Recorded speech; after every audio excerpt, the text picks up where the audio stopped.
Welcome to crime confessions. అమ్మా నాన్న లేని ఆ అమ్మాయిని అడవులు అన్నలు చేరదీశారు. అన్నీ తామే ఆమెకు పెంచి పెద్ద చేశారు. అడవిలో అన్నలతో అడుగు వేస్తూ ప్రజల కోసం పోరాటం చేసిన ఆమె అడవి పరీక్ష చేసిన ఓ అబ్బాయిని పెళ్లి చేసుకున్నారు. సుశీలక్క అలియాస్ చిన్నక్క. తుపాకీ ఎప్పుడు పట్టుకున్నావు? ఎప్పుడు నేర్చుకున్నావు? పరిటాల రవి వాళ్ళ ఊర్లో మీటింగ్ పెట్టినాం ఫస్ట్ టైం. ఇంకా వాళ్ళు ఎప్పుడు మీకు ఎదురుపడలేదు? ఎదురుపడేది, కాల్పులు జరిగేది, వాళ్ళ ఫేస్ టు ఫేస్ అట్లా రారా అంటే పోరా అని చెప్పేసి ఫైరింగ్స్ జరిగినాయి. అప్పుడు మీకు రాయలసీమలో ఒకవైపు ఫ్యాక్షన్, ఆ ఫ్యాక్షన్ కంట్రోల్ చేయడానికి పార్టీ చేయలేదా? పెద్ద ఎత్తున తీర్మానమే చేసింది. అది ఫ్యాక్షనిజం గురించి ఎట్లన్నా మార్చాలని చెప్పి దాంట్లో ఒక పాట కూడా రాసినాం మేము. కదలి రండి కూలిలారా ఈ ముఠాలను తన్ని తరమ, కదలి రండి రైతులారా ప్రజాస్వామ్య ముసుగు కింద మేక వన్య పులులురా. అంటే 18 సంవత్సరాల్లో కమాండర్ యొక్క నిర్ణయం మేరకు ఎక్కడ కూడా ఏ ప్రమాదం యాక్షన్లు అంటే కరువు దాడి చేసినాం. అదే పెద్ద హైలైట్, కరువు దాడి ఉరవకొండ. వరుసగా లారీలు వస్తూనే ఉన్నాయి, బియ్యం లారీలు. వాళ్ళు ముందు ఉన్నట్టు పోలీసు వాళ్ళు, మాకు తెలియకపోయేసరికి రే అని అన్నాడు. ఏ అని మా వాళ్ళు అన్నారు. అనగానే ఫైరింగ్ జరిగింది. నేను నడకనే ఇంకా, నేను చెప్పులు లేవు, కిట్లు లేవు, ఏం లేవు. ఇంకా అన్న కూడా మధ్యలో బయటికి రావడం, వాళ్ళతో అజ్ఞాతలకు వెళ్ళి రెండోసారి మీరు వెళ్ళారు? అప్పుడు ఇద్దరం పోయినాం. రెండోసారి కూడా నా కొడుకును వదిలిపెట్టి వెళ్ళిపోయినాను.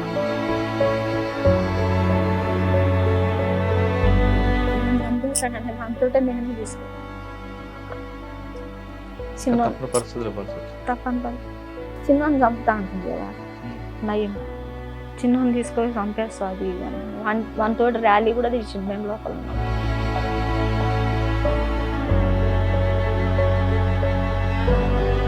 సంవత్సరంన్నరే ఉంది బాబు అప్పుడు, చిన్న బాబు. చాలా మంది మాజీలు దందాలు చేస్తూ సెటిల్మెంట్ చేస్తుంటారు. మా కాలం నిలబడి సార్, మేము ఏ సెటిల్మెంట్ ఇవ్వము, ఏంటి ఇవ్వము సార్. నిజంగా ఇది చేసింది మేము ఈ స్థాయిలో ఇప్పుడు ఇట్లా ఉన్నాము.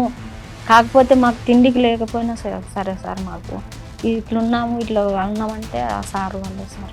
కాలేజీలో చదువు ఎక్కువైపోయినా, చదువు మన ఒత్తిడి ఎక్కువైనా, లేదా ప్రేమ ఎక్కువైనా, ఇలాంటి చిన్న చిన్న విషయాలకి ఆత్మహత్య చేసుకున్న మహిళలకి ఏం చెప్తాము సమాధానం? ధైర్యంగా నిలబడి పోరాడాలి.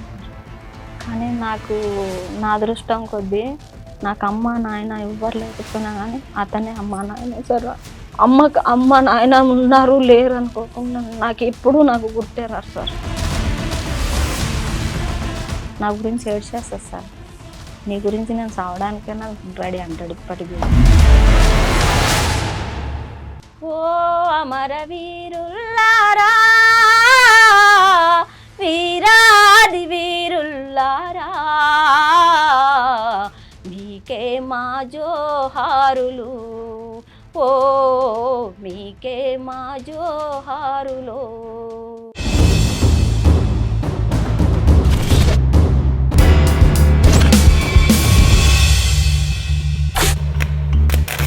Welcome to crime confessions. అమ్మా నాన్న లేని ఆ అమ్మాయిని అడవులు అన్నలు చేరదీశారు. అన్నీ తామే ఆమెకు పెంచి పెద్ద చేశారు. అడవిలో అన్నలతో అడుగు వేస్తూ ప్రజల కోసం పోరాటం చేసిన ఆమె అడవి పరీక్ష చేసిన ఓ అబ్బాయిని పెళ్లి చేసుకున్నారు. ఇప్పుడు ఆమె ఆ జీవితం ఎలా గడిచింది, అడవిలో ఆమె ఉన్నప్పుడు ప్రజల కోసం ఏం చేశారనే విషయాల్ని ఆమె ద్వారా తెలుసుకుందాం. ఇంతకీ ఆమె పేరు సుశీలక్క అలియాస్ చిన్నక్క. ప్రస్తుతం చిన్నక్క మనతో ఉన్నారు. ఆమె అడవిలోకి వెళ్ళిన తర్వాత ఏం చేశారు, అడవిలోకి వెళ్ళకముందు ఏం జరిగింది, బయటకు వచ్చాక ఆమె జీవన విధానం ఏ విధంగా ఉన్న విషయాన్ని ఆమె నుండి తెలుసుకుందాం. అక్క నమస్తే. సుశీలక్క అలియాస్ చిన్నక్క. సుశీలక్క అలియాస్ చిన్నక్క అంటే రాయలసీమలో ఫేమస్. అప్పట్లో జేఎన్ఎం జననాట్య మండలిలో ఒక వెలిగి ప్రజలకి అంటే సేవ చేస్తూ పోలీసుల కంటి మీద కునుకు లేకుండా చేసిన చిన్నక్క అడవిలోకి ఎందుకు వెళ్లాల్సి వచ్చింది, అసలు మీ కుటుంబ నేపథ్యం ఏంటి, వెళ్ళిన తర్వాత ప్రజల కోసం ఏం చేశారు, పోలీసులపై దాడులు ఎలా జరిగాయి విషయం చెప్పు. అంటే అప్పట్లో దాడులు అంటూ ఏం లేవు సార్. అసలు మీ కుటుంబ నేపథ్యం చెప్పు. మా సొంతూరేమో అనంతపూర్ డిస్టిక్, ఆ, సొంతూరేమో ఈ గట్టిగా సింగనమాల మండలం, తర్వాత చెదల్ల మాది. ఓకే. అయితే అక్కడి నుంచి మా అమ్మమ్మ వాళ్ళ ఊరు నర్సినేకుంట సార్, అనంతపూర్ దగ్గర ఉంటుంది, తపోవనం దగ్గర. అక్కడి నుంచి మా నాయన నేను పుట్టంగానే వెళ్ళిపోయాడు. నేను పుట్టంగానే మా నాయన నన్ను వదిలేసి వెళ్ళిపోయాడు. మా అమ్మ చనిపోయింది సార్. చనిపోయిన తర్వాత మా తాతనే సాధిండు. సాధినాక ఇంకా చిన్నప్పుడే మా తాత చనిపోగానే మళ్ళీ తర్వాత వాళ్ళు పెనకచారులలో తీసుకుపోయారు అన్నట్టు. మా అమ్మ మామగారు తీసుకుపోయారు. ఇంక వాళ్ళు పెద్ద కుటుంబం సార్. అయితే ఇక నన్ను ఇంకా సాకలేక వాళ్ళు నెలకు 2 నెలలకు అట్లా నన్ను పంచుకునేటోళ్ళు. అంటే కూలీకి పంపించేటోళ్ళు సార్, కూలీకి పంపించేటోళ్ళు, పనులు చేయించుకునేటోళ్ళు ఇంటికాడ. తర్వాత అక్కడ కొంతమంది ఏంటంటే ఊరంతా నాకు బాగా ఇదిగా ఉండేది. అయితే ఎందుకమ్మా నువ్వు అన్నలు ఊర్లోకే వస్తురు, ఇక్కడ వీళ్ళకి చేసే బదులు ప్రజల కోసం పని చేయకపోయి ఎందుకు ఇక్కడ ఉండడం అని చెప్పేసి ఎంకరేజ్ చేశారు సార్ నన్ను. అక్కడి నుంచి రోజు పని. అప్పుడు దళం ఉండేదా మీ ఊర్లో? దళాలు 3 తిరిగేవి సార్ అప్పుడు. ఏవేవి? పెన్నోబిలం, ఇంకా దళం. ఇంకా అంటే అందరు కలిసేటోళ్ళు. పెన్నోబిల దళం తిరిగేది అన్నట్టు. మా దళం పేరు పెన్నోబిల దళం. పెన్నోబిల దళం వచ్చింది సార్ మా కాడికి. 20-25 మంది దాకా వచ్చారు. మేము పని దగ్గర ఉంటే పని కాడికి వచ్చారు. అంటే నేను ఇంకా నాకు తెలియదు కదా వీళ్ళ అన్నలు అది ఇది అని అనేది. మేము పని చేసుకుంటుండేది. మా దగ్గర ఇంకా మేము తీసుకుపోయిన టిఫిన్స్ అవి తీసుకొని తినేటోళ్ళు. తిని ఒక అన్న పాట పాడేది. ఒక అన్న పాట పాడేది. ఒక అన్ననే ఉండదు, అన్న జ్యోతక్క ఆ అన్ననే పాట పాడేది. ఇంకా అన్న పాట పాడంగానే నాకు మంచిగా అనిపించింది. ఇంకా ఆ పాట అంతా నేర్చుకొని మళ్ళీ నేను వాళ్ళకి వినిపించిన ఊర్లో వాడేది. ఊర్లో వాడినాక తర్వాత అక్కడి నుంచి మిలిటెంట్లు ఉంటారు సార్ ఆడ. ఇంకా అప్పుడప్పుడు తీసుకుపోయేది, నన్ను కల్పించేది. తీసుకుపోండి సార్ అమ్మాయిని, బాగా పాటలు పాడుతుంది, తిరగగలుగుతుంది, అన్నీ చేస్తుంది అని చెప్పేది. అన్న పాట నీకు బాగా నచ్చిన అన్న పాట ఏంటి పాట? అది సిరిమల్లె చెట్టు కింద లచ్చు మమ్మ నువ్వు చినబోయి కూర్చున్నావెందుకమ్మో ఎందుకమ్మా, ఆ పాట సార్. అదంతా బాగా నచ్చిందా? బాగా నచ్చింది. ఆ పాట అర్థం తెలుసా? అర్థం తెలుసా? ఏం చెప్పు. అంటే సిరిమల్లి చెట్టు కింద అంటే పేదోళ్ళు ఉంటారు కదా సార్, వాళ్ళు పేదోళ్ళు పనికి పోయి ఎట్లా ఉంటారు అనేది దాని అర్థం అన్నట్టు. ఆ పాట పాడింది నీకోసం తెలుసా ఆయన? సార్. అంటే నీకంటే నీకు కాదు, మీలాంటి వాళ్ళు అందరి కోసం ఉద్దేశించి పాడిన పాట అది. పాట అంతా నేర్చుకున్న తర్వాత నాతో వాడిపించారు. ఒక దళం తీసుకుపోయి కాడ మీటింగ్ పెడితే ఆ మీటింగ్ కాడ వాడినా సార్ పాట. అదే పాట వాడినా. తర్వాత ఇంకా ఇదంతా నా కష్టం అంతా చూస్తురుగా. అక్కడ మిలిటెంట్లో ఒక ఆయన ఉండే, సీతంబరం అని ఒక ఆయన ఉండే. వాళ్ళు వండుకొని లేదు సార్ లేదన్నా తీసుకుపోవాలి అమ్మాయిని అని చెప్పేసి వాళ్ళు ఫోర్స్ చేశారు. చేయగానే వాళ్ళు ఏమన్నారంటే వద్దు బయట పని చేయించాలని. అంటే బయట పని చేయించిన పరిస్థితిలో లేదామె, తీసుకుపోయింది సార్ మీరే ఎక్కడన్నా పెట్టుకోరని అని చెప్పేసి చెప్పిండు అన్న. అనగానే ఇంకా దళంలోకి వెళ్ళిపోయినా సార్. వెళ్ళిపోగానే 12 ఉంటాయి సార్ అప్పుడు. 12 సంవత్సరాలకి దళం తీసుకున్నారా? అంటే తీసుకుపోలే, దళంతో అట్లా తిప్పుకుందామని తీసుకుపోయారు అంతే. ఇంకా పోయంగానే ఒక యాక్షన్ చేస్తారు ఇంకా వాళ్ళు. ఎక్కడ? పందికుంటని ఒక ఆయన ఇన్ఫార్మర్ ఉన్నాడు అన్నట్టు, ఆర్ఓసి ఆయన, పందికుంటలో ఆర్ఓసి ఆయనని కొడదామని పోయారు వీళ్ళు, చంపేద్దామని పోతే ఆయన దొరికిండు. దొరకంగానే ఇక ఆయనని అంటే పగటిపూట బస్సులో పోయినాం, 20 మంది 30 మంది ఉంటాం మిలిటెంట్లతో సహా. బస్సు ఎక్కినాం, బస్సు ఆపినాం, అప్పుడు బస్సు ఎక్కినాం, పోయినాం పందికుంటకు. పోగానే ఒక కత్తి ఇచ్చిర్రు నాకు ఒకటి. ఆ కత్తితోటే పాపులర్ అయిపోయినా. చిన్నక్క కింతంత ఉంది, చిన్నక్క కత్తి ఇచ్చిర్రు అని చెప్పేసి. ఎందుకు కత్తి ఎందుకు ఇచ్చారు? అంటే డైరెక్ట్ గా మనకి వెపన్స్ ఇయ్యరు సార్, పెట్టుకోమన్నారు అంతే. ఇంకా అంటే ఒకవేళ అట్లా ఏమన్నా ఉంటే అని అన్ని నేర్పించారు. ఇంకా అనగానే ఇంకా అటుకు పోయినాం, వాడిని కొట్టినాం, మళ్ళీ అదే బస్ ఎక్కి వార్నింగ్ ఇచ్చుకుంటా వచ్చేసినాం. ఇంకా అదంతా చూసిరు. చూసిన 12 సంవత్సరాలకే యాక్షన్ దిగిపోయినా. పోగానే దళంలోకి పోగానే ఆర్ఓసి వాళ్ళని కొట్టేసినాం. నాతోటే కొట్టిపించారు. రాళ్ళు ఎత్తేసినాం, రాళ్ళు ఎత్తేసినాం కాళ్ళ మీద. చనిపోయింది ఆయన. ఇంకా తర్వాత ఆడ నుంచి ఇక అప్పుడు వెళ్ళగానే మనిషి చంపుతున్న భయం బాధ ఏమో నాకు ఇంకా ఏ భయం లేదు, ఏది రాలేదు, నాకేం అనిపించలే. ఎందుకు వ్యక్తి చంపుతున్నావు బాధ రాలేదు? నేను ప్రజల కోసం పనిచేస్తున్నా అనే ఫీలింగ్స్ ఎక్కువ అయిపోయినాయి నాకు. ఇంకా ఆ డ్రెస్ వేసుకోగానే నాకు ఇంకా ఏం ధైర్యం వచ్చేసింది. ఇంకా ఇక కొట్టమని నన్నే కొట్టమనేది, నన్నే ఇది చేయమనేది వాళ్ళు ఏటికి పోయినా. మళ్ళీ ఆడ తర్వాత మళ్ళీ కురాకలపల్లికి పోయినాం. మళ్ళీ ఆడ నుంచి కురాకలపల్లికి తీసుకోరు, కురాకలపల్లి అని ఉంటుంది అన్నట్టు. ఆ ఊరికి తీసుకోగానే ఆడ కూడా కొట్టే పనే పెట్టారు. కొట్టే పని పెట్టని నన్నే కొట్టిపిస్తారు. అప్పుడు ఎందుకు కొట్టమంటారు అంతే, ఇక బాగా యాక్టివ్గా ఉన్నా కదా కొట్టమంటారు. కొట్టంగానే మేము ఆడ కూడా రాళ్ళు ఎత్తేసినాం. ఇంకా 5 6 ఉంటే మేము రాళ్ళు ఎత్తేసినాం. వాడు కూడా చచ్చిపోయింది. ఇంకా చచ్చిపోగానే మళ్ళీ తీసుకొచ్చినాక 2 3 రోజులు తిప్పుకురు. మళ్ళీ తర్వాత స్టేట్ కమిటీ వాళ్ళు, రాష్ట్ర కమిటీ వాళ్ళు వచ్చారు, సమావేశం అయ్యారు. ఇంకా ఎంఆర్ అన్న, కృష్ణన్న అని ఉండే రాష్ట్ర కమిటీ కృష్ణన్న, ఎర్ర సత్యం, మళ్ళీ ఒక ఆయన జైలు నుంచి అప్పుడే వచ్చి నరసన్న అని చెప్పేసి కుమార్, ఆయన వాళ్ళంతా సమావేశం అయ్యి అమ్మాయికి చిన్న ఏజ్ ఉంది, ఈ అమ్మాయిని ఎక్కడన్నా పెట్టి పని చేపియాలా, అట్నే ఇట్లా మహిళా సంఘాల్లో పని చేయాలని చెప్పేసి ఒక ఊర్లో పెట్టారు. నన్ను మీరు వెళ్ళేసరికి దళంలో మీరు ఒక్కరు ఉన్నారా, మహిళ ఇంకా అందరు ఉన్నారా? అందరు ఉన్నారు. జ్యోతక్క ఉంది, నిర్మల, తర్వాత ఇంకొక ఆమె లక్ష్మక్క, ఆమె అమర్రాలు అయిపోయింది. ఆమె కన్నా నాకు లక్ష్మక్కనే అటాచ్మెంట్ ఎక్కువ. ఆమె ఇక్కడ మహబూబ్ నగర్ జిల్లా. నన్ను వాళ్ళ భార్య భర్తలు ఒక చిన్న పాపలక్క చూసుకునేది, కూతురులక్క చూసుకునేది. నాకు ఏమి ఇబ్బంది వచ్చినా దగ్గర వండ పెట్టుకునేది. లేరు, ఇద్దరు చనిపోయారు. అన్నను బెంగళూరులో పట్టుకురు ఎర్ర సత్యంతో పాటే. ఆ అక్కనేమో ఇక్కడ కర్నూలు చిత్తూరు జిల్లాలో చనిపోయింది, ఆమె ఎన్కౌంటర్లో చనిపోయింది.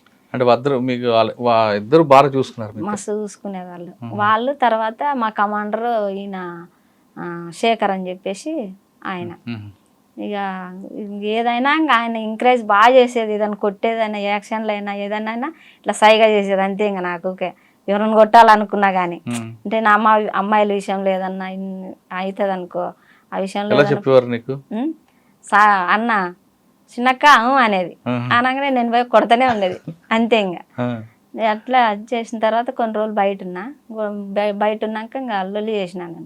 మళ్ళీ ఎప్పుడు నేర్చుకున్నావు? అయితే బయట పెట్టిరు కదా, బయట పెట్టినాక మళ్ళీ తీసుకుపోయారు లోపలికి. నేను ఉండనంటే ఉండను అని చెప్పేసి, నువ్వు నడవలేవు అని వాళ్ళు, నేను నడుస్తా అని చెప్పేసి నేను ఇంకా తీసుకుపోయారు. ఎక్కడెక్కడ తిరిగామ్మా, ఏ ఊర్లు? నేనా రామగిరి ఏరియా తిరిగిన, చిత్రావతి దళంలో. అక్కడ అన్నం కూడా దొరకదు చిత్రావతి ఏరియాలో అప్పుడు, ఆ మూమెంట్లో. ఇప్పుడు గూనిపల్లి అవన్నీ ఉన్నాయి, అమరుడు ఆయన రమణ ఉండు కదా అక్కడంతా. మళ్ళా పరిటాల రవి వాళ్ళ ఊర్లో మీటింగ్ పెట్టినాం ఫస్ట్ టైం. ఇంకా అప్పుడే తుపాకి ఇచ్చారు ఇంకా నాకు అప్పుడు ఆల్రెడీగా. అక్కడ అప్పుడు పరిటాలలో నాన్నగారు కూడా ఉన్నారు కదా? అప్పుడు లేరు, శ్రీరాములు గారు. శ్రీరాములు ఉన్నారు. అయితే వాళ్ళ ఊర్లోనే మీటింగ్ పెట్టినాం. అక్కడ ఏది వెంకటాపురంలో పెట్టాలనే మీటింగ్ పెట్టినాం, పెద్ద ఎత్తున పెట్టినాం. కానీ అప్పటికి పరిటాల రవి నాన్నగారి ఆర్ఓసి అప్పుడు లేడు సార్, అప్పుడు లేడు. మేము బచ్చాలం సార్ ఆయనతో. ఆర్ఓసి స్ట్రాంగ్ ఉండేది కదా అప్పుడు, ఆర్ఓసి స్ట్రాంగ్ ఉంది సార్. వాళ్ళు ఎప్పుడు మీకు ఎదురుపడలేదు? ఎదురుపడేది, కాల్పులు జరిగేది, వాళ్ళు కొట్టేపోయేది, మేము మమ్మల్ని వాళ్ళు కొట్టేకొచ్చే. ఎదురుపడ్డారు ఆర్ఓసి మీరు? అదే కురాకలపల్లి అని చూడ అన్ని ఎదురుపడ్డాం. పట్టపగలే ఫైరింగ్స్ కూడా జరిగినాయి. పోలీసు వాళ్ళకి మాకు ఎట్లా జరుగుతాయో ఫేస్ టు ఫేస్ అట్లా రారా అంటే పోరా అని చెప్పేసి ఫైరింగ్స్ జరిగినాయి. అప్పుడు ముత్యాలమ్మ గుడి ఉంటుంది ఆడ జరిగినాయి. అప్పుడు అంత డెవలప్మెంట్ లేదు, అప్పుడు అంత అడవి ప్రాంతం అది. అప్పుడు ఇంకా అక్కడ జరగంగానే ఇంకా అక్కడి నుంచి నన్ను ఇంకా తర్వాత ఒక 2 3 సంవత్సరాల తర్వాత మళ్ళా చిత్రావతికి పంపారు. అక్కడ ఆర్గనైజేషన్ లేదు అప్పుడు. అప్పుడప్పుడే ఒక 1+ అని చెప్పేసి ఒక ఆయనే తిరిగేది అన్నట్టు. ఆయన జనార్దన్ అని ఒక ఆయన అక్కడ, అంటే ఫ్యాక్షనిజంలో చనిపోయింది ఆయన బయటికి పోయి. ఆయన వరంగల్ అయితే, వరంగల్ కరీంనగర్ ఆయన తెలంగాణ ఆయన. అటు ఆయన కింద నేను ఇంకొక ఆయన 5 మంది 6 మంది మేము తిరిగేది దళం. ఇక సేమ్ ఎట్లుంటది అంటే నల్లమల్లో తిరిగినట్టే ఉంటది. తిండి దొరకదు, ఒక వాటర్ దొరకదు, ఏదో పెట్టేటోళ్ళు కాదు జనాలు. అలాంటి ఏరియాలో మీటింగ్లు పెట్టి మంచిగా ప్రజల్ని సంఘాలు చేశారు. బానే ఉంది. మీకు రాయలసీమలో ఒకవైపు ఫ్యాక్షన్ ఉంది కదా, ఆ ఫ్యాక్షన్ కంట్రోల్ చేయడానికి పార్టీ చేయలేదా? అది పెద్ద ఎత్తున అప్పుడు పార్టీ పెద్ద ఎత్తున తీర్మానమే చేసింది. అది ఫ్యాక్షనిజం గురించి ఎట్లన్నా మార్చాలని చెప్పి దాంట్లో ఒక పాట కూడా రాసినాం మేము. ఏం పాట?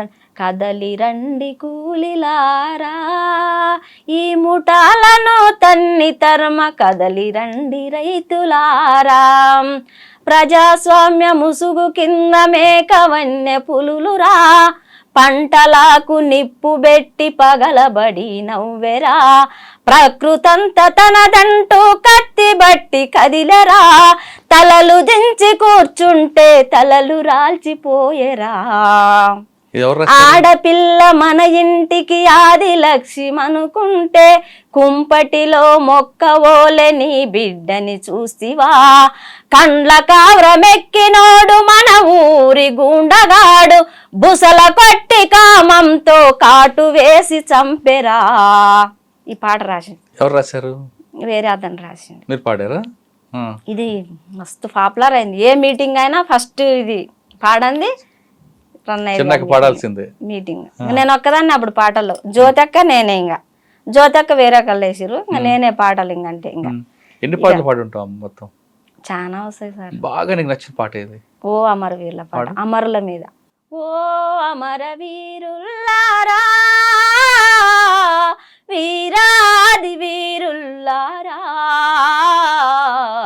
మీకే మా జోహారులు, ఓ మీకే మా జోహారులో. ఏ తల్లి గర్భమునా పుట్టొచ్చిన బిడ్డలు మీరు, ఏ పోరాటపు తల్లి ఒడిలో ఒరిగిన వీరులు మీరు. పీపుల్స్ వారు కళాశాలలో మార్చి జమును మంచిగా చదివి ప్రజలే గురువులు అని నమ్మి పల్లె పాఠాలు చదివినారా. కన్న తల్లి ఆలోచనకే అందని ఆకాశం మీరు, మా కడసారి కంటి చూపుకే కరువైన వీరులు మీరు. మీరు మాకు లేకున్నాను మీ రూపాల గుర్తున్నవి, మీ పోరాటపు చరిత్రున్నది, మీరు నడిసిన బాటున్నది ఉంది. కానీ నేను షార్ట్ కట్లు ముగించమన్నా కాబట్టి వాడిని. సాధారణంగా అమ్మ ఒక గ్రామంకి వెళ్ళినప్పుడు గ్రామ సభలు పెడుతుంటాం కదా, పెట్టినప్పుడు జనాలందరికీ నచ్చే విధంగా మిందాక ఫస్ట్లో పాడు సిరిమల్ల చెట్టు కింద, అలాగే మేమేం బాగా మంచి పాట పాడవటం. ఇది విషాద గీతం కాకుండా జనాలందరూ కూడా పార్టీ వైపు చూడాలి, వాళ్ళకి ఆలోచన తెప్పించాలి, ఆ పాటలోనే వాళ్ళకి పార్టీ వైపు అడుగులు వేసే విధంగా. కారు మబ్బులా కమ్మిపోయిన చిన్నారి చెల్లెమ్మ, ఎంత వెన్నెలా కాసిన గాని వెలుగులేదు నీకమ్మా, వెలుగులేదు నీకమ్మా. కన్నోరి కళ్ళలను తీర్చా అత్తోరి ఇంటికి వెళ్ళావు, నీ అత్తను తల్లనుకుంటివి, నీ మామను తండ్రనుకుంటివి, భర్తే భగవంతుడా నీ చెల్లి, బంగారు కలలే గంటివి తల్లి, భగవంతుడు కాడే చెల్లి, నీ పాలిట యముడే తల్లి, ముళ్ళల్లో వేసిరి నిన్ను ఓ ముద్దు చెల్లి. ఇది కాకుండా రాయలసీమలో ఉన్న కరువు మీద కూడా పాటలు పాడేవారు మీరు. కరువు పాట అంటే ఇదే అంతా వస్తుంది. ఇది ఇందులో వచ్చేస్తుంది. ఇది ఇందులోనే మొత్తం కరువు ఇరువు మొత్తం అన్ని వచ్చేస్తుంది. ఫ్యాక్షనిజం వస్తుంది, ఇందులో కరువు వస్తుంది, అన్ని వస్తాయి సార్. ఇది ఈ పాటలు పాడినప్పుడు జనం నుంచి రియాక్షన్ అంటే కరువు నిధులు అంటే కరువు నిధులు వచ్చనంటూ పేపర్లో చూడగానే రొట్టె ముక్క సర్ది గట్టి ఆఫీసు వద్దకెళితే ఏ గ్రూపు నీదంటూ ఆఫీసరు అడిగరా, ఏ మాట చెప్పలేక వెనకతో ఉదీసెరా, ఏ పార్టీ వచ్చినా ఏ కులము ఏలినా గూండాలని కూల్చనిదే నిలువ నీడలేదురా, గూండాలకు గుణపాఠం గన్నుతోటి చెప్పరా, పోరు బాట నడుచుకుంటూ రగల్ జెండలెత్తరా. అంత వస్తుంది సార్ దాంట్లో. ఇంకా పాటలో మొత్తం ఈ పాట పాడుతున్నప్పుడు జనం నుంచి రియాక్షన్ ఎలా ఉంటుంది? 100 మంది వచ్చేది నా పాట గురించి సార్. ఎక్కువ మీరు ఏ ప్రాంతం తిరిగారు మీరు? ఆ జిల్లా మొత్తం తిరిగిన సార్ నేను. అనంతపురం ఏ జిల్లాలో అయినా ఇక అసలు ఇక అంటే ఎక్కువ అనంతపురం ఉండేవారమ్మా, కడప, కర్నూలు ఇటు వచ్చేదారా? అంటే ఏమన్నా ఇట్లా ట్రైనింగ్ లేదన్నా ఉంటే మీటింగ్లు ఉంటే కడప కర్నూలు అటు పోయేవాళ్ళు. ఎంతకాలం చేస్తాము పార్టీలో? నేను సార్ బయటికి వచ్చినప్పుడు 18 సంవత్సరాలు సార్. 18 సంవత్సరాలు పార్టీలో ఉన్నారు. ఉమ్. మీరు యాక్షన్ చేయడమే కాకుండా మీ మీద అటాకులు జరగడం, తప్పించుకోవడం జరిగాయి. అంటే అప్పుడు అటాక్ ఏం జరగలేదు కానీ అంటే మా కమాండర్ అట్లాంటి వాడు సార్. ఇప్పుడు ఏ ఎన్కౌంటర్ కానియకుండా అట్లా ఎస్కేప్ చేసేటోడు, మా దళాన్ని అట్లా తిప్పేటోడు. ఎవరైనా అది శేఖర్ అని చెప్పేసి ఆయన బయటికి వెళ్ళిపోయింది సార్. అప్పుడు పెద్దగా అప్పుడు విడిపోయింది పార్టీ అంతా. ఏంటంటే ముఠా కక్షలతోటే ఆ కులాలు అని చెప్పేసి బోయ కులము ఈ కులాలతోటి మొత్తం పార్టీ విచ్ఛిన్నం అయిపోయింది, చీలిపోయింది ఎక్కడ దగ్గర. వెళ్ళిపోయినాక కొంతమంది చాలా మంది బయటికి వెళ్ళిపోయారు అప్పుడు. అంటే 18 సంవత్సరాల్లో కమాండర్ యొక్క నిర్ణయం మేరకు ఎక్కడ కూడా ఏ ప్రమాదం జరగదు. కానీ యాక్షన్లు అంటే కరువు దాడి చేసినాం, అదే పెద్ద హైలైట్. కరువు దాడి ఉరవకొండ. అయితే ఎన్ని లారీలు తీసుకుపోయినామంటే 8 లారీలు తీసుకుపోయినాము. తర్వాత ట్రాక్టర్లు. అయితే ఇక పెద్ద మీటింగ్ పెట్టినాము. మీటింగ్ పెట్టే చెప్పినాం ఇట్లా కరువు దాడి చేస్తున్నాము గోడాన్ మీద. అందులో దాడి చేసినాక ఎవ్వరు వాళ్ళు ట్రాక్టర్లు వేసుకోవాలని ప్లాన్ చేసినాం అన్నట్టు. ప్లాన్ చేసిన తర్వాత అన్న ఎర్ర సత్యం అన్న కూడా ఉంది అప్పుడు. ప్లాన్ చేసిన తర్వాత ఇక వెళ్ళిపోయినాం. వెళ్ళిపోయిన తర్వాత అన్ని కరువు దాడికి పోయినాం, కరువు దాడి చేసినాం, అన్ని లారీల్లో నింపేసిరు. జనాలం వేల మంది వచ్చేసారు.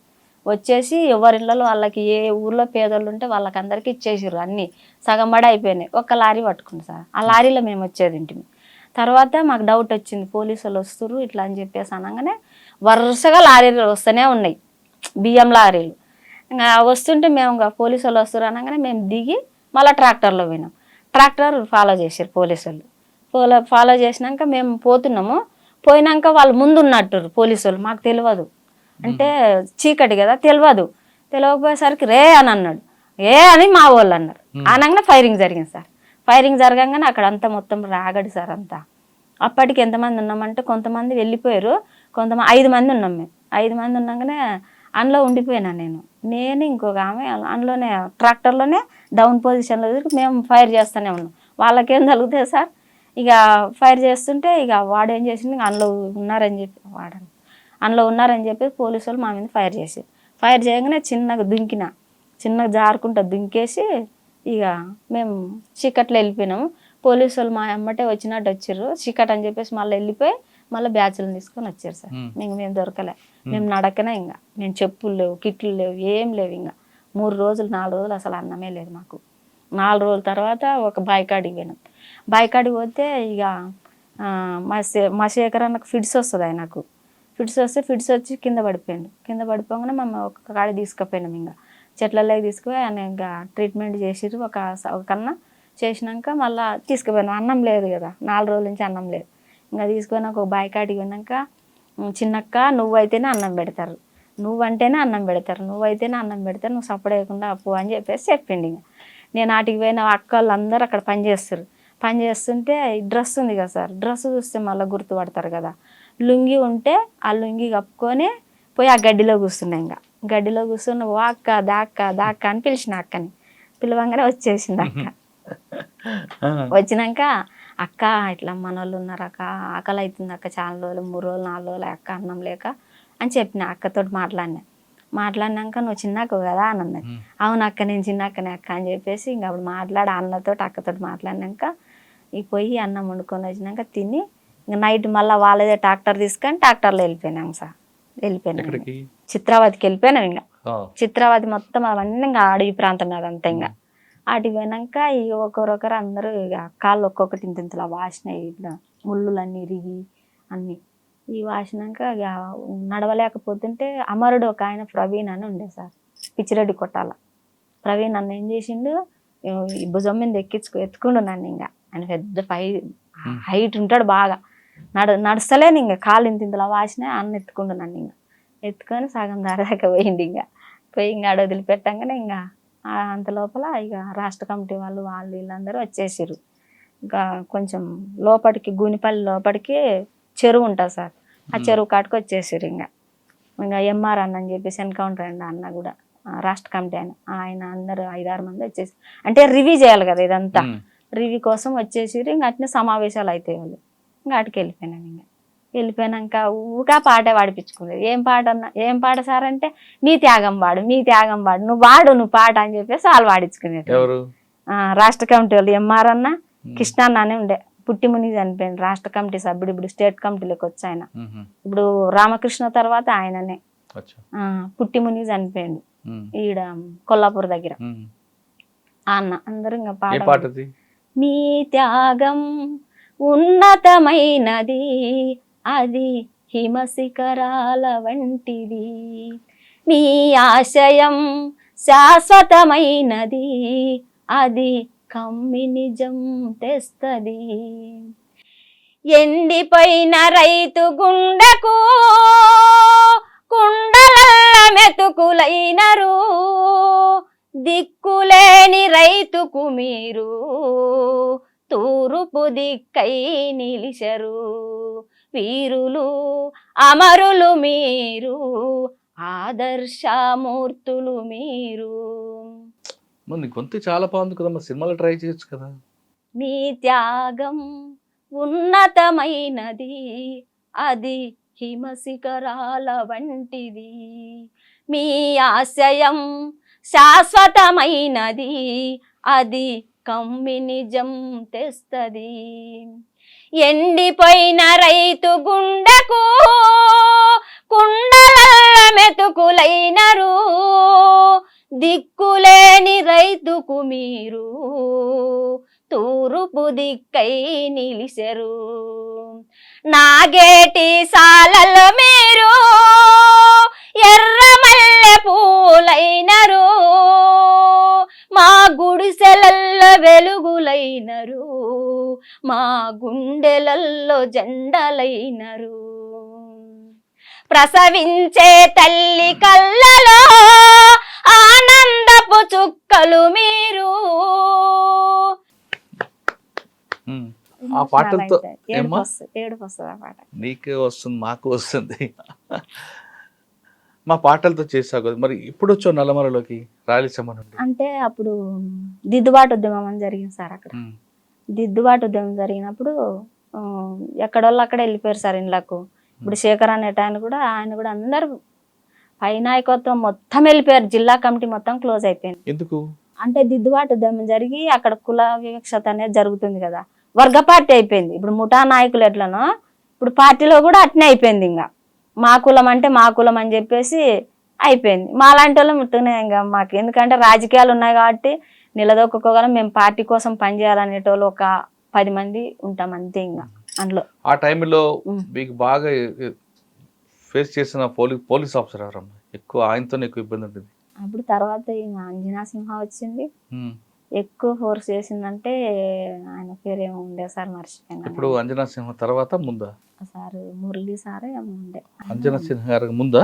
డైరెక్ట్ గా దళాల కాటికే వచ్చేది ఆయన. మఫ్టీలో దళాల దగ్గరికి కూడా వచ్చిండు ఆయన వచ్చిండు. నేను రాయలసీమకు ఏదో పండగ అని పోయినా. అంటే ఒక పండగ జరుగుతుంది సార్, అది శివరాత్రి అని జరుగుతుంది. అంటే అక్కడ వాళ్ళు మా వాళ్ళు పిలిపిస్తే పోతే అక్కడ ఇది పెన్నహోబిలం అని ఉంటుంది కదా సార్, పెన్నహోబిలం కాటికి ఆయన సెక్యూరిటీ వచ్చిండు. ఆ సార్ చిన్న అంటే నన్ను అప్పుడు దళాల్లో ఉన్నప్పుడు దళం దగ్గరికి వచ్చిండంట ఆ సారు. అప్పుడు చూసిండంట. తర్వాత కామన్ కలిసి ఇట్లా చిన్నక్క అంటే నేను అది ఇది అని అన్నాడంట. ఆ సార్ చూసి నువ్వే నా చిన్నక్కవి, నేను ఎన్ని రోజులు చూడలే, చిన్నక్క అని పాపులర్ అవుతుంటే నువ్వే నా చిన్నక్క అని చెప్పేసి ఆ సారు మస్తు ఇది చేసిండు. అమ్మ మీ గురించి మస్తు తిరిగినామమ్మ మేము, అంటే ఎన్కౌంటర్లు చేయాలని కాదు కానీ మిమ్మల్ని మార్చాలని అది ఇది అని ఆ సార్ మాట్లాడింది. ఇంకా అదే ఆ సార్ ఎక్కువ ఫీల్డ్ మీదకే తిరిగింది సార్. ఆ సార్ మురళి సార్ అని. రాయలసీమలో భోజనాలు బాగుంటాయి, మీకు దొరకడమే భోజనం కష్టం, కానీ ఉగ్గాని బజ్జీ అలా తినేవాదా? ఉగ్గాని బజ్జీ అంటే ఆ ఏరియాలో పోలీసుల నిర్బంధం వస్తుంది సార్. అప్పుడు పక్షాలు అవి దొరికేవా? నేను చేపించుకొచ్చేదాన్ని దళాలతోటి. పోయి ఊర్లో పోతే నేను పిలిచినానంటే అసలు నన్ను పలకనోళ్ళు ఉండకపోయేది. నా గొంతునే లేచేది అన్నట్టు. అంటే నిర్బంధం బాగుంది సార్.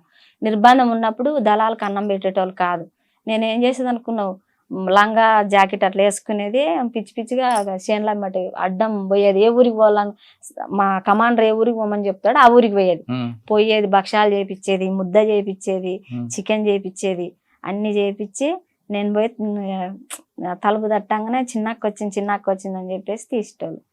ఇంకా లోపల పిలుచుకొని ఎవరన్నా అడిగినా కానీ మా అమ్మాయి మా అది ఇది అని చెప్పి అయినా గుర్తుపట్టేశారు నన్ను. చిన్నక్క గంతి అది ఇది అని చెప్పేది. చేపించుకొని పోయేది. నాకు అందులో ముద్ద ఇష్టం. ముద్ద, రాగి ముద్ద, అది నాటుకోడి. భక్షాలు కూడా ఇష్టం. అన్ని చేయించేటోళ్ళు జనాలు. సరే, దిద్దుబాటు చర్యలు భాగంగా యుద్ధం అయిన తర్వాత నల్లమలకు పంపించారా మీకు? అప్పుడు ఎవరు లేరు సార్. ఇప్పుడు ఎర్ర సత్యం, నేను, జ్యోతక్క, ఒక 5-6 మిలిగినాం అంతే. అందరు వెళ్ళిపోయారు. ఇంకా ఈయన కమాండర్గా ఈయన రాష్ట్ర కమిటీలోకి తీసుకుందరు. ఇంకా శేఖర్ అన్నని నల్లమలకు పోతే ఆయన కూడా వెళ్ళిపోయిండు. ఇంకా చెప్పా పెట్టకుండా చిన్నక్క అన్నం తెద్దాం అని పోయిండు. పోయి ఇంకా అక్కడి నుంచి నన్ను ఆడుగోసబెట్టిండు. నేను పోయి అన్నం వండించుకొని వస్తా అని పోయిండు. ఆయన ఎప్పుడు పోడు, నేనే పోయేది. ఈ ఆడుగోసబెట్టిండు, నేను ఇంకా ఒకసారి నేను చూస్తున్నా. ఇంకా పార్టీ వాళ్ళకి అర్థమైపోయి దళం నుంచి ఇంకొకరు వచ్చి ఆయన ఎప్పుడో వెళ్ళిపోయిండు దారి అని చెప్పేసి వెళ్ళిపోయినాం. ఇంకా తీసుకొచ్చారా మీకు? ఫస్ట్ చిత్తూరుకి తీసుకుపోయారు. చిత్తూరుకి తీసుకుపోయినాక ఈమెని ఇట్లా సౌత్ జైనం అని ఉండే సార్. అప్పుడు 2 దళాలు ఉండే, సౌత్ జైనం అని 2 దళాలు తిరిగేది అప్పుడు. ఇంకా ఆ దళంలోకి నన్ను సభ్యురాలుగా తీసుకున్నాక నువ్వు పోవాలని చెప్పేసి అన్నారు. అట్లనే అప్పుడు జైనం క్లాసులు జరిగినాయి. డప్పు రమేష్ అన్న ఒక సినిమా తీసినాం సార్. మేము ఒక సినిమా తీసినాం. దాంట్లో అంటే చంద్రబాబు పథకాల మీద ఆకలి అని చెప్పేసి ఒక సినిమా తీసినాం. దాంట్లో ఆ సినిమా కోసమే తీసుకుపోయారు. అటు నుంచి అది చిత్తూరు పోయినా, చిత్తూరు నుంచి కొయ్యూరు అమర్లు అని అక్కడనే కొయ్యూరు అమర్లు అని చెప్పేసి మా మహేష్, శ్యామ్ మహేష్ అని మురళి అని చనిపోయింది. ఆడ తెలిసింది మాకు. దాని పేరు కొయ్యూరు అమర్లు అని పెట్టుకున్నాం అన్నట్టు. దాన్ని పాటలు రికార్డింగ్ చేసినాం. మళ్ళా తర్వాత సినిమా తీసినాం. ఇక 3 నెలలు తీసినాం సినిమా. ఇక్కడ నల్లమల్లోనే మొత్తం. ఇంకా అక్కడున్న ప్రకృతి పూసిన పువ్వులతోటి ఇట్లా డెకరేషన్ చేసి చంద్రబాబు లాగా ఒక ఆయన, డ్యానల్ లాగా ఒక ఆయన, అంతా ఇంకా అట్లా తీసినాం అన్నట్టు. అది రిలీజ్ అయింది. కొంచెం మొన్న దీంట్లో కూడా వచ్చింది సార్, యూట్యూబ్ లో కూడా వచ్చింది ఆ సినిమా. ఆ సినిమా తీసినాం. అంటే ఆయనకి వ్యతిరేకంగా తీసారా? పాటలు కూడా పాడారు మీరు? పాటలు కూడా, పాటలు అంటే అందులో పాటలు వాళ్ళే కానీ చంద్రబాబు పాలనలోన రైతన్నా ఆ పాట, ఆ పాట మీద యాక్షన్ చేసుకుంటే తీసినాం. అదే నాంపల్లి శేషునిగాడ రాజాలింగం వాళ్ళగా కాదు. చంద్రబాబు పాలనలోన రైతన్నా నాయన్నా అంటే పథకాల మీద పోలీసు వాళ్ళు తిరుగుతారు, జనాలు నెత్తటి ఏరులు వారుతున్నాయి మాయన్నా అనే పాట మొత్తం ఇట్లా స్క్రీన్ ప్లే లాగా చేసుకొని ఎవరి పాత్ర వాళ్ళు పోషించినాం అన్నట్టు. మస్తు ఉంటది ఆ సినిమా సార్. అది అది చూసినా కూడా కన్నీళ్ళు వస్తాయి. అట్నే స్టేజ్ మీద అది చేసేసినాం ఆ పాటకు. సినిమా అక్కడ నల్లమల్లికి ఎంతకాలం పనిచేసాము? నల్లమల్లిలో దగ్గర 3-4 సంవత్సరాలు. 3-4 సంవత్సరాలు తర్వాత మళ్ళీ ఇక్కడ మహబూబ్ నగర్ వచ్చేసి. అప్పుడు నల్లమల్లిలో కూడా యాక్షన్ ఉన్నాయి కదా, మీరు అందరూ ఉన్నారా ఎక్కడైనా? నల్లమల్లి యాక్షన్ లేవు కదా సార్ అప్పుడు. మేము మొత్తం లోపలే. ఇంకా ఎక్కడ నల్లమల్లి ఎక్కడ ఉండేవారు మీరు? ఎక్కడ పడితే అక్కడ. మాకు ఇప్పుడు సమావేశాలు ఇవన్నీ అవుతాయి కదా, వాళ్ళ దగ్గరే ఉండాలా మేము. అంటే రాష్ట్ర కమిటీ ఒక ఆయన బాధ్యుడు ఉంటాడు మాకు, మా కమాండర్ కు. వాళ్ళు ఎక్కడ చెప్తే అక్కడ పోవాలన్నట్టు మేము ప్రోగ్రామ్. అడవిలో మీరు పాటలు రిహార్సల్ చేస్తున్నప్పుడు మీ సౌండ్ బయటకు వస్తుంది కదా? ఏం రాదు సార్, సౌండ్ వస్తుంది మొత్తం, పైకి పోదు. లోయలు, పెద్ద పెద్ద లోయలు, కొన్ని కిలోమీటర్ల కిందికి ఉంటది లోయ. ఆ లోయలో నుంచి ఒక నీళ్ళు వస్తుంటాయి. ఇంకా అక్కడ స్టే చేసేవాళ్ళం. ఇంక వాటర్ ఉన్న కాడే స్టే చేసేవాళ్ళం. రిహార్సల్ పెద్ద వాడేటోళ్ళం కాదమ్మా. మీరు నల్లమల్లలో అడవిలో వంటలు చేస్తారు, పొగ బయట రాకుండా ఎలా చేస్తారు? రాదు, అనిపించదు. అది పొగ పైకి రాదు, అసలు పైకి రాదు. నల్లమల్లో మీరు ఉన్నారు మరి, అన్నప్పుడు పరిచయం మీకు? అన్న మహబూబ్ నగర్కి వచ్చినాక పరిచయం. అంటే అక్కడి నుంచి సౌత్ జైనం అని చెప్పేసి ఇక్కడ వేసిర్రు. మహబూబ్ నగర్ వేసి మహబూబ్ నగర్ లో కొన్ని ప్రోగ్రాంలు ఉన్నాయి. మేము అప్పుడు చర్చలు, అప్పుడు ఫస్ట్ చర్చలు అయినాయి, మొన్న చర్చలు కాదు, ఫస్ట్ చర్చలు అయినప్పుడు ప్రోగ్రాంలు ఇచ్చినాం అక్కడ. మేము దగ్గర 15 మంది ఉంటుంది మేము ఆ టీము. ఆ టీంలో చనిపోయారులే చాలా మంది, కానీ ఇక ఆ టీం అంతా మేము రివర్ మీద, ఇప్పుడు వైజాగ్ వాళ్ళు ఉంటారు కదా చేపలు పట్టేటోళ్ళు, వాళ్ళ దగ్గర, బయట గూడాల్లో, సెంచుగూడాల్లో, తర్వాత బయట మొత్తం ప్రోగ్రాంలు ఇచ్చేటోళ్ళం అన్నట్టు. ప్రోగ్రాంలు ఇచ్చినా మేము ఏదో ఒక రాష్ట్ర కమిటీ బాధ్యుడు ఆయన కాడనే ఉండాలి. మేము ఈయన బాధ్యుడు ఉండే అప్పుడు మాకు ఈ సారు. కానీ అప్పుడేం ప్రేమించుకోలేదు, పెళ్లి చేసుకోవాలి. ప్రేమ గీమ మనకు ఆవిడ తెలియదు ఇంకా. అంటే పెళ్లి చేసుకుంటా అని చెప్పారు కమిటీకి? కమిటీ ఏముంది అప్పుడు? చేసుకుందరులే అని చెప్పింది, కానీ ఇక అంటే రాష్ట్ర కమిటీలకు ఒక్కరికే తెలుసు మేము ప్రేమించుకున్నట్టు. రాష్ట్ర కమిటీ వాళ్ళకి ఒక్కరికే తెలుసు ప్రేమించుకుంటున్నాం అంటే, పెళ్లి చేసుకుంటారు అనే విషయం తెలుసు. ప్రేమ దోమ వాళ్ళు ఉండేదే మాకేమన్నా, వాళ్ళు ఉండకపోయేది. మేము ఒక కాడికి పోయేది, వీళ్ళు ఒక కాడికి పోయేది. ఈయనకి ఎక్కువ బయటకే. కానీ ఈ పాటలకి ఎక్కువ ఇష్టపడ్డారు కదా ఆయన. పాటలు రాస్తాడు కదా ఆయన. అదే ఆయన రాయడం, నువ్వు పాడడం. ఎందుకు మరి బయటకు వచ్చావు? మరి నేను బయటికి వేరే పర్పస్ లో వచ్చినా సార్. మా సార్ చెప్పే కదా అప్పుడు, అదే టన్నుల వర్క్ జరుగుతుంది, దాని పర్పస్ లో ఈయన వచ్చేసిండు. ఇంకొక పిల్లగాడు నేను ముగ్గురం వచ్చినాము ఇంకా శ్రీశైలంలో. తర్వాత ఇట్లా వచ్చేసి మీతో పాటు ఆయన కూడా వచ్చారు. అదే కర్నూలులో అదృశ్యం అయ్యావు, నల్గొండలో ప్రత్యక్షం అయ్యావు, అంతేనా? సజ్జనగర్ ముందు. కానీ తర్వాత అన్న కూడా మధ్యలో బయటికి రావడం, వాళ్ళతో అజ్ఞాతలకు వెళ్ళి రెండోసారి వెళ్ళారు. మీరు వెళ్ళారు అప్పుడు? ఇద్దరం పోయినాం కదా రెండోసారి కూడా. నా కొడుకును వదిలిపెట్టి వెళ్ళిపోయినాను అన్న. అది వాళ్ళ ఈ బావగారికి బాధ అనిపించలేదా? బాధ అనిపించింది సార్, మస్తు బాధ అనిపించింది. కర్నూలు కాడిచ్చిన బాబుని. తల్లి, అమ్మా నాన్న లేరు, నిన్ను ఎలాగున్నావు, నీ కొడుకుని అలాగ అప్పచెప్పినప్పుడు నీకు బాధ అనిపించలేదు ఒక తల్లిగా? మస్తు బాధ అనిపించింది. మరి ఎందుకు ఇచ్చావు? ఇచ్చినప్పుడు అంటే షూటింగ్ ఆర్డర్ ఇచ్చింది నాకు, ఈయన చంపేశాడంటే దాంతో నేనే తీసుకోవాలి. తప్పని పరిస్థితులు తప్పని పరిస్థితి. చిన్నని చంపుతా అంటుండు కదా ఆడ నయం, చిన్నని తీసుకొని చంపేస్తా అది వన్ తోటి ర్యాలీ కూడా తీసిండు మేము లోపల ఉన్నప్పుడు. నయం నీ కొడుకుని చంపుతాడని మీ బావగారికి ఇచ్చారు. కానీ అప్పుడప్పుడు గుర్తుకొచ్చాడా బాబు? గుర్తుకొచ్చి మస్తు ఏడ్చి, మస్తు బాధ. నాలుక వాడు కూడా అన్నది అయిపోయిందని ఏడ్చి మస్తు ఏడుపు. ఇప్పుడు కూడా ఆడు చెప్తుంటేనే నాకు బాధ అనిపించింది. మస్తు కష్టాలు పడ్డాం కదా మేము. సంవత్సరంన్నర ఉండు అంతే ఆయన. బాబును వదిలిపెట్టా? సంవత్సరంన్నరే ఉండు బాబు అప్పుడు, చిన్న బాబు. ఎంతకాలం దూరం ఉన్నాడమ్మా నీకు? 3 సంవత్సరాల దూరం ఉండు. మా బాబు అసలు చూడకుండా ఉండగలిగావా? నేను ఉండలేకపోయినా. ఇంకా నేను ఉండను, నువ్వు ఉండేసే, నువ్వు బయటికి వస్తే నువ్వు చచ్చిపోతావు, అనవసరంగా వాని చేతుల్లో వస్తావు, నువ్వు ఉండేసే, నేను బాబు కోసం పోతావు, వద్దు అని చెప్పేసి అన్న. ఇంకా అప్పుడప్పుడు ఫోన్లు మాట్లాడిచ్చేది మా బావ బిడ్డ. ఆమె బాగా చూసేది, చిన్న బాగా చూసేవాళ్ళు. వెళ్ళిపోయినాక వాడు అమ్మ ఎక్కువ నాకంటే కూడా ఆయన లేకుంటే ఉండలేకపోయేది. వాడు చిన్నప్పుడు జైలుకు పోతుంటే కూడా మొత్తం ఇట్లా కాలర్ పట్టుకుంటూ అస్సలు వదిలిపెడతలేడు వాడు. 3 సంవత్సరాలు బాబును వదిలిపెట్టి దూరంగా ఉన్నావు కదా, మరి ఒకసారి కనబడి ఉంటావు కదా, అప్పుడు ఏమనిపించింది? అది చెప్పలేము సార్, అది చెప్పలేము. మరి ఎందుకు?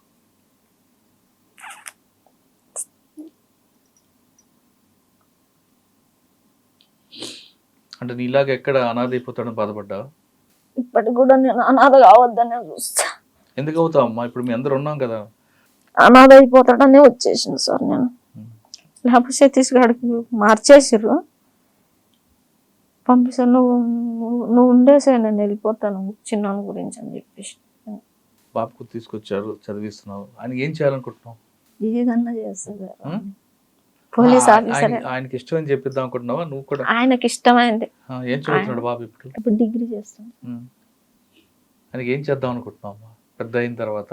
మీ బావగారు అబ్బాయిలాగా పోలీస్ చేద్దాం అనుకుంటున్నావా? పోలీసు చేద్దాం అనుకుంటున్నాం. మనం కాదు కదా చదివే సార్. ఆయనకి ఇష్టం ఏది ఉంటే అది ఆయన ఏం చేస్తాడు, కంప్యూటర్ సైన్స్ అని చెప్పేసి దాని మీద ఎక్కువ, దీని మీద ఉంటుంది సార్. నాకు చదువు గురించి నాకు తెలియదు, నేను చదువుకోలే పెద్దగా. ఇప్పుడు చాలా మంది మాజీలు దందాలు చేస్తూ సెటిల్మెంట్ చేస్తుంటారు. మీరు అదే బాటలో ఉన్నారా? లేదు మీరు శంకర్ కలిపి మీ కాళ్ళ మీద పని చేసుకుంటూ పిల్లల్ని చదివించుకుంటారు? మా కాళ్ళ మీద మేము నిలబడి సార్, మేము ఏ సెటిల్మెంట్ ఇవ్వము, ఏంటి ఇవ్వము సార్. ఫస్ట్ రాగానే, పార్టీ నుంచి రాగానే నాయుడు సార్ ఉండు కదా, ఆయన అయితే నాకు తల్లితో సమానం సార్. ఆయన అసలు ఆ సార్ ఇచ్చిన సపోర్ట్ ఎవ్వరు లే సార్. నువ్వేం కాదమ్మా, నేనున్నాను నీకు, అన్ననైనా ఏదైనా, నేను తల్లి అయినా తండ్రి అయినా, నిన్ను ఏదైనా నేను చూసుకుంటా. ఈయన మీద కూడా చటాకు దెబ్బ పడకుండా చేసిండు సార్. నేను నమ్మి తీసుకొచ్చిన సార్ నేనైతే అని చెప్తే, ఎప్పుడైనా కానీ నీకేం కాదమ్మా, నువ్వేం కాదు నువ్వు అని చెప్పేసి ధైర్యం చెప్తాడు ఆ సార్. అంటే పోలీసుల్లో కూడా మంచి వాళ్ళు ఉన్నారు. ఆ సార్ మంచివాడు సార్. మా కుటుంబం లెక్కనే ఏది ఉన్నా కానీ మాకు ముందు జరగబోయేది మాకు ఏదన్నా. అంటే కొంతమంది పోలీసులు, కొంతమంది మాత్రమే ఇలా మీ విధంగా ఉన్న వాళ్ళందరూ కూడా ఏదో రకంగా ఇబ్బంది పెట్టి జైలు పాలు చేస్తుంటారు. ఇబ్బంది పెట్టాలని కొంతమంది, అంటే మేము ఈయన పెద్ద కేడర్ దగ్గర చేసింది కాబట్టి ఈయన కొంచెం లాభం కోసం అట్లా చూసేటోళ్ళు ఉన్నారు. కానీ మాకు నిజంగా ఇది చేసింది మేము ఈ స్థాయిలో ఇప్పుడు ఇట్లా ఉన్నాము. కాకపోతే మాకు తిండికి లేకపోయినా సరే సార్, మాకు ఇట్లున్నాము ఇట్లా ఉన్నామంటే ఆ సార్ వాళ్ళే సార్. నాయుడు గారు, శ్రీనివాస నాయుడు గారు. పాపకి అయితే ఆయన ఏది ఇష్టమైందో చేపిస్తాను. ఆయన ఏది ఇష్టమైతే అది చేపిస్తాను సార్. సాధారణంగా అమ్మా నాన్న లేకపోయినా నువ్వు అన్నల దగ్గరికి వెళ్ళావు, సంస్కారంగా చక్కగా వచ్చావమ్మా, నీలో ధైర్యం ఉంది, అన్నీ ఉన్నాయి. కానీ ఇప్పుడున్న మహిళలు, కొంతమంది అమ్మాయిలు చిన్న విషయానికి, చిన్న చిన్న విషయాలకి, భార్యాభర్తల మధ్యన గొడవ జరిగినా లేదా అత్తగారు ఎవరన్నా ఆత్మహత్యలు చేసుకుంటుంటారు. కాలేజీలో చదువు ఎక్కువైపోయినా, చదువు మన ఒత్తిడి ఎక్కువైనా, లేదా ప్రేమ విఫలమైంది, ఇలాంటి చిన్న చిన్న విషయాలకి ఆత్మహత్యలు చేసుకున్న మహిళలకి ఏం చెప్తాము సమాధానం? చేసుకోమంటావా, ధైర్యంగా నిలబడి పోరాటం చేయమంటావా? ధైర్యంగా నిలబడి పోరాడాలి సార్. కానీ నాకు నా అదృష్టం కొద్దీ నాకు అమ్మ నాయన ఎవ్వరు లేకపోయినా కానీ అతనే అమ్మ నాయన సార్. అమ్మ నాయన ఉన్నారు లేరు అనుకోకుండా నాకు ఎప్పుడు నాకు గుర్తేరారు సార్. అంత బాగా చూసుకుంటారు. నన్ను ఏనాడు మాత్రం ఏది ఇబ్బంది పెట్టలేదు. ఒకవేళ చిన్న చిన్న కష్టాలు వస్తాయేమో, దానికి ఆత్మహత్య పరిష్కారం ఉంటావా? అట్లా పరిష్కారం అయితే దాన్ని ఏదన్నా ఉంటే దాన్ని పరిష్కరించుకోవాలా, గట్టిగా నిలదొక్కుని నిలబడాలి. కానీ ఆత్మహత్య పరిష్కారం ఏవి కావాలి సార్, అంతే నాకు కాదు. అటువంటి వాళ్ళు కనబడితే మీరు మాట్లాడతా. ప్రతి ఒక్క కుటుంబాన్ని నిలబెట్టినాం సార్. కాకపోతే నాకు చదువు రావకపోవచ్చు కానీ నా భర్త నాకు నేర్పింది అది సార్. నాకు ధైర్యం. చదువు అవసరం లేదమ్మా, నీలో సంస్కారం ఉంది కదా. నా భర్త నేర్పిందే నాకు అది సార్, సంస్కారం అనేది. నువ్వు ఎట్లా ఉండాలి ఏం కదా అనేది నాకు తెలంగాణ లాంగ్వేజ్ ఇవన్నీ నాకు అసలు తెలియదు సార్. నువ్వు ఎట్లా ఉండాలి ఏం కదా, ఎవరితోటి ఎట్లా ఉండాలి, నన్ను ఇప్పటికి కూడా ఒక్క మాట, మా బావలైన ఎవ్వరని ఒక్క మాట అన్నా కానీ ఆయన తట్టుకోలేదు. నా గురించి ఏడ్చేస్తారు సార్. నీ గురించి నేను సావడానికైనా రెడీ అంటాడు ఇప్పటికి కూడా. నిజంగా సార్, అబద్ధం కాదు. నా హార్ట్ఫుల్ గా చెప్తున్నా నిజంగా సార్, అబద్ధం కాదు. నాకు అమ్మ నాయన ఈ ప్రపంచంలో నాకు ఎవ్వరు అమ్మ నాయన ఎవ్వరు లేకపోయినా అతను ఉంటే చాలు సార్ నాకు, అంతే. నువ్వు నిజం అన్నా అనుకో, అది నేను హార్ట్ఫుల్ గా నేను నమ్ముతున్నా. నిజంగా సార్. ఫైనల్ గా చెప్పమ్మా, ఇప్పుడున్న అమ్మాయిలు కొంతమంది మీలాగా కమిట్మెంట్ కాకుండా కొంచెం దారి తప్పుతుంటారు. విలాస జీవితాలు, తాగుడు, సిగరెట్లు, గంజా ఇవన్నీ. అటువంటి వాళ్ళకి మీరు ఏం చెప్తారు సమాధానం? అట్లాంటి వాళ్ళకు నాకు అర్థమైంది అనుకో, నాకు అర్థమవుతుంది ఆటోమేటిక్ గా. నాకు షాప్ ఉంది, అర్థమైతే మగపిల్లలైనా సరే నేను పిలుచుకుంటా దగ్గరికి. ఫస్ట్ నువ్వు చెప్తా, చర్చిస్తా. నానా ఏంది నాన్న ఇట్లుంది పరిస్థితి, ఆ పిల్లగాడు పలానా పిల్లగాడు ఇట్లా తిరుగుతున్నా అని చెప్తా. మా ఊర్లో అసలు గంజాయి మస్తుంది సార్. పిల్లలు చిన్న పిల్లలందరూ పాడైపోతారు. అయితే నాన్న ఏం నాన్న అని చెప్తాయి నాకు. అంటే ఒకవేళ నువ్వు మాట్లాడితే కన్విన్స్ అవుతారు అనుకుంటే మాట్లాడేసేయి, నీ మాట రిసీవ్ చేసుకుంటారు అనుకుంటే మాట్లాడు, లేకపోతే వద్దు నాన్న అని చెప్తాడు ఈయన నాకు. నాకెప్పుడు అది ఇదని మేము అనుకోం సార్, మేము అంతే. బుజ్జి అది ఇది అని పిలుస్తాడు అంతే ఇప్పటికి కూడా. అంటే నేను మాట్లాడేస్తా పిల్లల్ని పిలిచి, ఏంది నాన్న మీరు ఏం చదువుతారు, ఏం కథ ఏంది, మీరని ఒకటి కాదు నా కొడుకు అని ఒకటి కాదు అని చెప్తే, పెద్ద మమ్మీ బాగా మాట్లాడుతాం మమ్మీ నువ్వు, నీ మాట కానీ. కొంతమంది మారిన వాళ్ళు కూడా ఉన్నారు సార్, మా ఊళ్ళో మార్చిన వాళ్ళం కూడా ఉంది. మారే వాళ్ళు ఉంటారమ్మా, అడ్డంగా అడ్డంగా మాట్లాడేటోళ్ళు కూడా వంగుతారు మన కాడ. ఎందుకంటే మనం అట్లా మాట్లాడతాం అంటే అంటే రుబాబుగా మాట్లాడడం, దగ్గరకు తీసుకుంటాం. మాట్లాడినా వాడు ఆల్రెడీ అందులో మునిగిపోయి ఉన్నాడు అనుకోండి, మనం చెప్పినా వినగులే అంటే వాని కర్మ. మీకు అడ్డంగా ఎదురు చెప్పాడు అనుకోండి, చెప్పాడు గతంలో లాగా చేయలేస్తుందా లేదా చెప్పం. అదే మీరు అక్కడ ఉన్నప్పుడుగా అడ్డంగా మాట్లాడితే ఏం చేస్తారు? ఇంత ఓపిక వచ్చిందంటే ఈయన వల్లే నాకు. మా కాదు సార్ ఇప్పుడు వచ్చింది ఆ. అడవిలో ఉన్నప్పుడు కానీ అడ్డంగా మాట్లాడాడు అనుకోండి అప్పుడు ఏం చేసేవారు? అడవుల్లో అని వేసేది నేనైతే ఏం చేసేవారు? కొట్టేది అంతే ఇంకా. అంటే విలేజ్లో ఏమైనా పంచాలు ఉంటాను కదా, అడ్డదిడ్డంగా మాట్లాడుతుంటాడు అనుకో, ఏడన్నా నీకు ఇంత అంతుంటే ఆ జనాల్లో ఇట్లా పోయేది, పడలు మన వేసేది, సపడేకు నిలబడేది, ఏమనకపోయేది. మా కమాండర్ బాగా ఇట్లాంటి దానికి ఎంకరేజ్ చేయాలని బాగుండేది మా కమాండర్కి.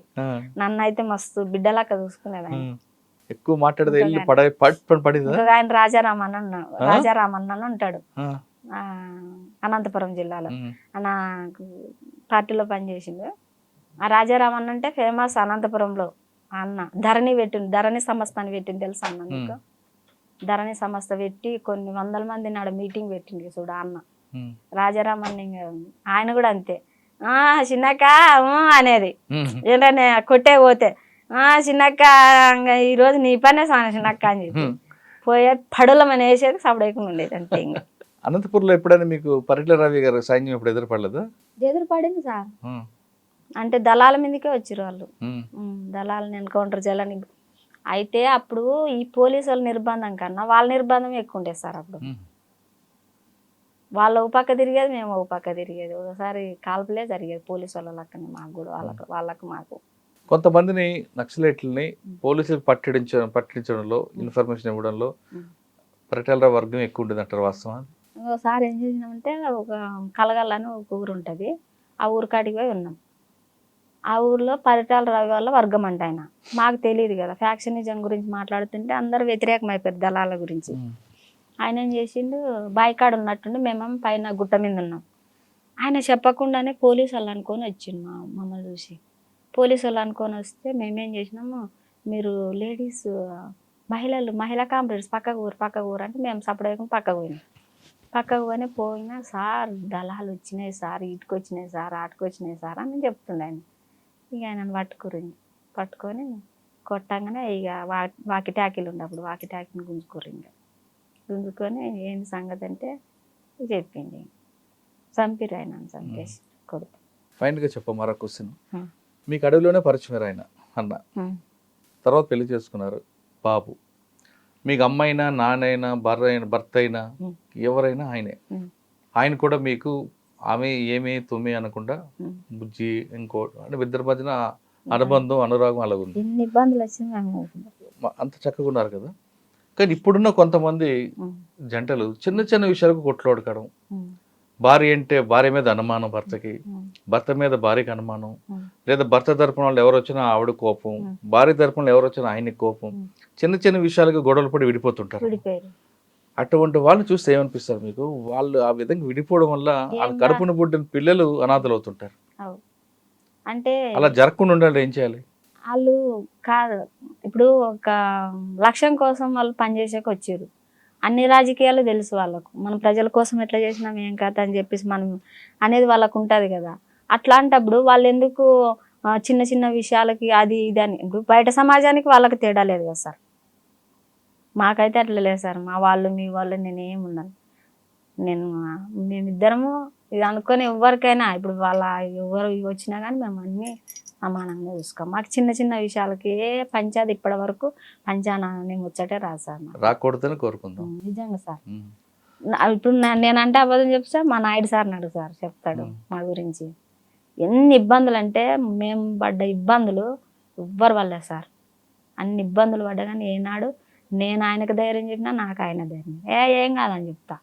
ఏదైనా కానీ ఏమవుతుంది అంటే ఆయన చెప్పేసి అనుకుంటా అంతే. చిన్నప్పుడు అనాథైనా పెద్ద అయ్యాక ఆమెకి భర్తే, తండ్రి అయినా, అన్నదమ్ముడైనా, అమ్మైనా, కొడుకైనా అన్ని అంత చక్కటి దాపంచం ఇప్పుడు వాళ్ళకి కనిపిస్తున్నారు. అడవి పరిచేసిన అతన్ని ఆమె చాలా చక్కగా చూసుకుంటుంది, ఆమెను కూడా అతను చక్కగా చూసుకుంటాడు. చిన్న చిన్న విషయాలకే కుటుంబాల మధ్య గొడవలు తెచ్చుకొని విడిపోతున్న ఈ కాలంలో వీళ్ళిద్దరిని చూసి నేర్చుకోవాల్సిన చాలా విషయాలు ఉన్నాయి. వీళ్ళిద్దరూ ఏం చదువుకోలేదు, కానీ సమాజం వాళ్ళకి చాలా విషయాలు నేర్పింది. సంస్కారం అనేది ఇంకా నేర్పింది. ముఖ్యంగా భార్య భర్తల మధ్య ఉన్న నమ్మకం అనేది వాళ్ళిద్దరిలో ఉంది. కాబట్టి వాళ్ళిద్దరు కూడా ఏ రాష్ట్రంలో పుట్టినా అడవి పరిచయం చేసిన వాళ్ళిద్దరు కూడా చక్కగా ఉన్నారు. పెద్ద చదువుకొని చిన్న చిన్న విషయాలకి అలిగి విడిపోతున్న కొన్ని కుటుంబాలు వీళ్ళిద్దరికి దాంపత్యాన్ని చూసి నేర్చుకోవాల్సిన అవసరం ఏంటుంది. ఆమె తెలిసి తెలియని వయసులో అడుగుబాటు పట్టిన ఆమెకి సమాజం చాలా నేర్పింది. ముఖ్యంగా పార్టీ ఒక క్రమశిక్షణ సంస్కారం నేర్పింది. కాబట్టి ఈ రోజుకి ఆమె ఎవరితో వేలెత్తి చూపించుకోకుండా 10 మందికి ఆమె రోల్ మోడల్గా నిలిచింది. ఆమె సుశీలక్క అలియాస్ చిన్నక్క. చిన్నక్కతో ఎక్స్క్లూజివ్ ఇంటర్వ్యూ ఇది. వచ్చే వారం మరో గెస్ట్తో మళ్ళీ కలుద్దాం. అంతవరకు నమస్తే. థ్యాంక్ యూ అమ్మ. Thank you very much. నీ మాటలు నీ స్టోరీ వినేనా కొంతమంది కుటుంబాలు బాగుంటాయని ఆశిస్తాను. సరే.